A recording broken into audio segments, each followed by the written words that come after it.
Bireshwara dairy ಫಾರ್ಮಿಂದ ಎಲ್ಲ ರೈತರಿಗೂ ನಮಸ್ಕಾರಗಳು. ನಮ್ಮದು ಬೈಕುತ್ತೂರು ಗ್ರಾಮ, ರಾಯಲಪಾಡು ಹೋಬಳಿ, ಶ್ರೀನಿವಾಸಪುರ ತಾಲೂಕು, ಕೋಲಾರ ಡಿಸ್ಟಿಕ್ಕು. ಯಾರಿಗಾದರೂ ಹಸುಗಳು ಬೇಕಾದರೆ ವಿಡಿಯೋದಲ್ಲಿ ಕಾಣಿಸ್ತಿರೋ ನಂಬರ್ಗೆ ನೋಡಿಕೊಂಡು ಕಾಲ್ ಮಾಡ್ಕೊಂಡು ಬನ್ನಿ. 2 ಹಲ್ಲು, 4 ಹಲ್ಲು, 6 ಹಲ್ಲು ಹೊಸಬಾಯಿ ಎಲ್ಲ ಟಾಪ್ ಬ್ರೀಡು ಕ್ವಾಲಿಟಿ ಹಸುಗಳಿರುತ್ತೆ. ನಮ್ಮ ಹತ್ರ ಯಾವಾಗಲೂ ಸಿಗುತ್ತೆ. ನಾವು ಪ್ರತಿಯೊಂದೂ ಹಳ್ಳಿಗಳಲ್ಲಿ ನೋಡಿ ತೊಗೊಂಬರೋದು.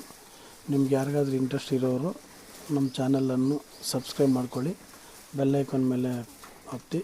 ನಾವು ಹಾಕಿರೋ ವಿಡಿಯೋ ನಿಮಗೆ ಹಂಗೆ ಬೇಗನೆ ಬರುತ್ತೆ. ಮತ್ತು ಹಸುಗಳೆಲ್ಲ ಮಾರ್ಬಿಟ್ ಮೇಲೆ ಕಾಲ್ ಮಾಡ್ತಾರೆ, ಆದ್ದರಿಂದ ಈ ಮಾಹಿತಿ ಕೊಡ್ತಾಯಿದ್ದೀನಿ. ನಿಮ್ಗೆ ಯಾರಿಗಾದ್ರೂ ಬೇಕಾದರೆ ನೋಡಿ, ಎಲ್ಲ ಕ್ವಾಲಿಟಿ ಹಸುಗಳು, ಟಾಪ್ ಬ್ರೀಡು, ಎಲ್ಲ 10 ಮೇಲೆ ಹಾಲು ಕೊಡೋ ಹಸುಗಳು, ಎಲ್ಲ ಬ್ರೀಡ್ ಹಸುಗಳು, ಸೈಜ್ ಹಸುಗಳೇ. ಬಾಡಿ ಕ್ವಾಲಿಟಿ ನೋಡ್ಕೋಬೋದು, ಅಂಡರ್ ಸಿಸ್ಟಮ್ ನೋಡ್ಕೋಬೋದು ಯಾವ ಥರ ಇದೆ ಅಂತ. ತೊಟ್ಟು ಹಸುಗಳೆಲ್ಲ ಪ್ರತಿಯೊಂದು ಫುಲ್ಲು ಗ್ಯಾರಂಟಿ ಇರುತ್ತೆ ನಮ್ಮ ಹತ್ರ. ನಿಮ್ಗೇನು ಬೇಕಾದರೂ ಎಲ್ಲಿ ಬೇಕಾದರೂ ಟ್ರಾನ್ಸ್ಪೋರ್ಟ್ ಇರುತ್ತೆ, ಆಲ್ ಓವರ್ ಇಂಡಿಯಾ. ಯಾರಿಗಾದ್ರೂ ಬೇಕಾದರೆ ವಿಡಿಯೋದಲ್ಲಿ ಕಾಣಿಸ್ತಾ ಇರೋ ನಂಬರ್ಗೆ ಕಾಲ್ ಮಾಡ್ಕೊಂಡು ಬನ್ನಿ. ಯಾವಾಗಲೂ 24x7 ಅಂದರೆ ವರ್ಷ ಪೂರ್ತಿ ಹಸುಗಳಿರುತ್ತೆ ನಮ್ಮ ಹತ್ರ. ಬಂದು ತೊಗೊಂಡೋಗಿ.